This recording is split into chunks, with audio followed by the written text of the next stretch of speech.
شي فرحان وشي بلاه الله بالحقد والحسد. الكرغله كلهم حاقدين ونعسوا البارح بلا سحور، واليوم فايقين فيهم سريسرة. حياكم الله خوتي المغاربه. غتشوفوا اليوم كيفاش العرب تكلموا فرحوا كأن بلد ديالهم اللي فاز.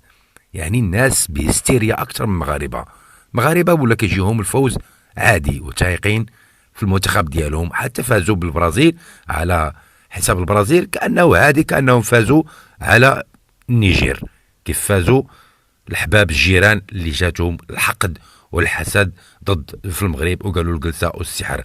أنا كتشوفوا أمامكم في هذه الصورة أن السوداني كاتب على التغريدة ديالو لما تتحمس وتروح للشغل بالتيشيرت المغرب ديما المغرب البرازيل، طالع بالتوني ديالو التيشيرت ديال المغرب للدوام ديالو. هذه فرحة ديال إخواننا العرب، وكملوا الفيديو إلى الأخير وتشوفوا الفرحة الكبيرة ديال جميع العرب، كبيرهم ونساؤهم وصغيرهم. حياكم الله. هنا المسؤولين عن تنظيم المباراة النهارده الكبيرة ما بين البرازيل والمغرب اللي انتهت من دقائق، مجهزين. شفتوا كده هنا معايا، هنا الباصات اهيت، الباصات دي كلها مخصصة دلوقتي هتتوجه من محطة طرقية اهيت، محطة طرقية إلى الاستاد عشان تنقل اللي خارجين من الاستاد لبقى المحطة الطرقية هنا أو لأي مكان آخر. وبالتالي ما شاء الله يعني مجهود كبير مبذول من المسؤولين هنا عشان يخرجوا التنظيم الى في قمته اهو الاستاد. هنا شوف كده مكتوب هنا على هذا الملعب الكبير اهو. يعني هذه السيارات اساسا مش مكانها هنا، بس هي النهارده جايه مخصوص عشان تنقل المشجعين من الاستاد هنا لمحطة طرقية او لاي مكان اخر.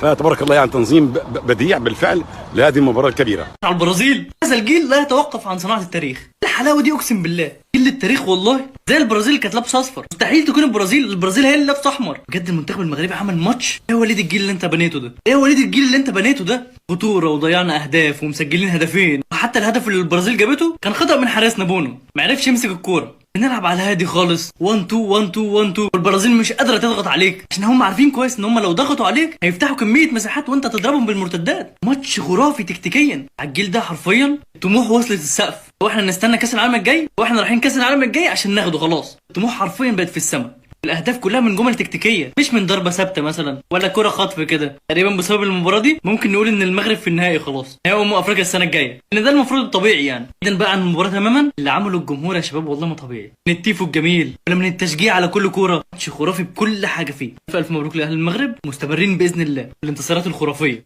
ربحوا على بلجيكا، ربحوا على اسبانيا، ربحوا على البرتغال، وهلا عم يربحوا على البرازيل. نعم يا جماعه، هيدا منتخب المغرب. لما تجي وتربح على الكبار تأكد انه انت مش ضمن الكبار، بس انت سيد على الكبار. التاريخ يا المغرب، وصدق من قال انك عالمي. ديما مغرب ولك تقبشني. السلام عليكم ورحمة الله وبركاته. شلع قطع بلع طلع نطلع شلع قطع بلع لا يا المغرب. والله العظيم اني مصدوم، قلبي زي البوم. المغرب فازت على البرازيل على راسي وعيني. اخوان ترى انا ما حضرت المباراه والله. حلو، المباراه وديه يا معلم، لا تسمن ولا تغني بالجوع، اوكي؟ ولكن يا معلم دائما البرازيل بتكفكف فينا يا زلمه. كل ما تلعب مع منتخب عربي يا سيدي العزيز البرازيل بتكفكف فينا. فانا يا سيدي العزيز ما حضرت المباراه. حلو، توقعت معلم البرازيل يعني خلينا نكون صريحين يعني تفوز على المغرب 4-5. فجاه يا معلم فحول المغرب قرب وجرب. فحول المغرب قرب وجرب. فازت المغرب 2-1 على البرازيل. اقسم بالله العظيم هذا دلاله على انه يا معلم اللي صار يا سيدي العزيز ردا على الناس يا معلم اللي قالت هاي سلكت مع المغرب وماني دار من داري. سكتتهم يا معلم. اللي صار مع المغرب يا معلم جهد، تعب يا معلم، عزيمه، اصرار. المغرب اعلنت الدمار. بوفال لبسهم الخنخال، صبيري لعيونك حفرة الطيري. ألف مبروك للمغرب يا معلم، هذا الفوز فوز معنوي لقدام كمان. أقسم بالله العظيم فخر للعرب، ولن ننسى ماذا فعلتم في يا معلم في كأس العالم. و رمضان يجمعنا والدوري معنا، والسلام عليكم ورحمة الله وبركاته.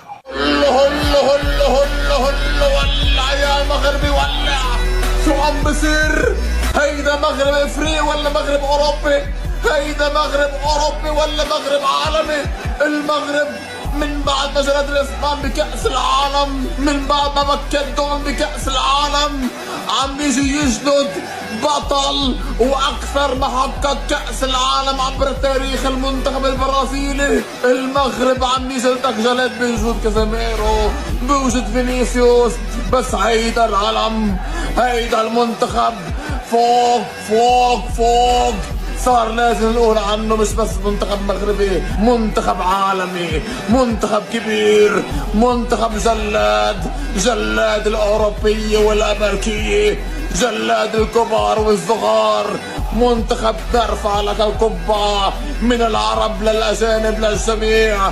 العالم المغربي فائز على البرازيل. افرح افرح افرح أيها المغربي افرح.